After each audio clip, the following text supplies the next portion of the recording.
If, like me, you're regularly being asked when you're available for a meeting, then this is a tip for you. We can create a booking page through Outlook Online.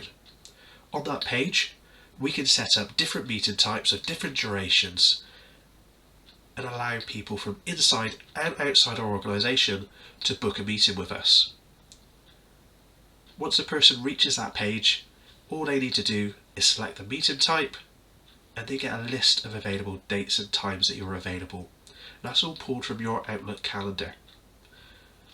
Now, I've been using this for a couple of months now. I find it really useful, although I find sometimes the people need a little bit of extra help or guidance around how to use it.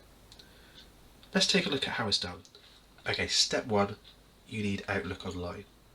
What we're about to do, you cannot do currently through the desktop version of Outlook. Go to Microsoft 365, open up your app launcher and access Outlook.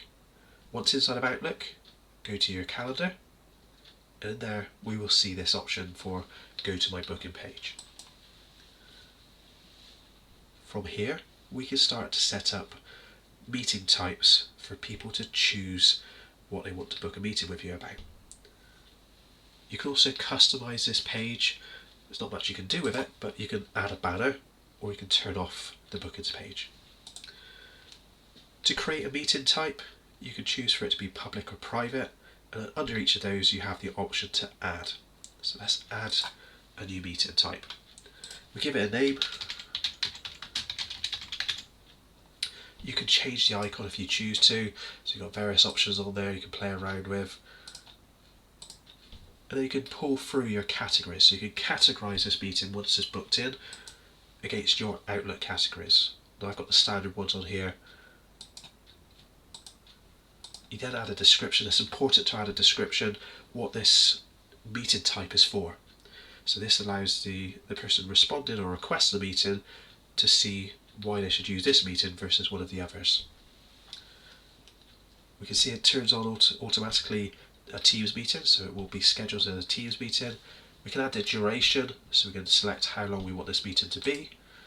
And again, we get that option to change it to a private or a public meeting from here.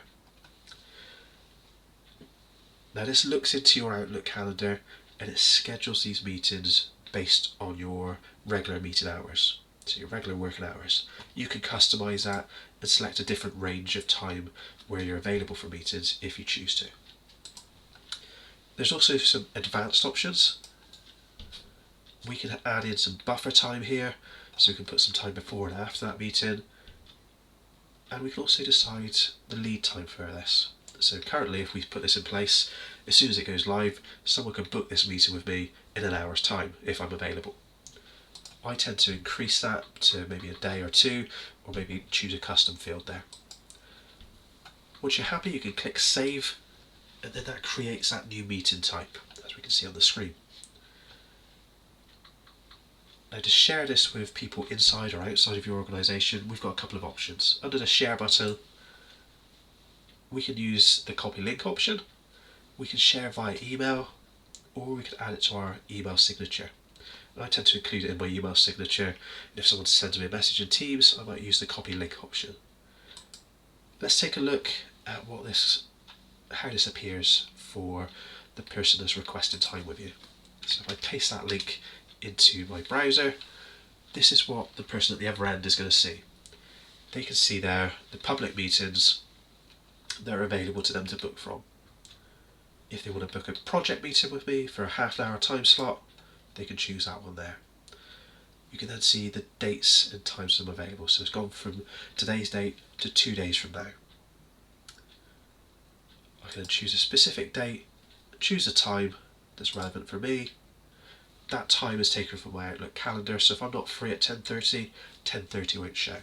If I click on next, I can then submit the request to myself in this case, or whoever it is that the booking page is for, put some notes in there why I want to have this meeting.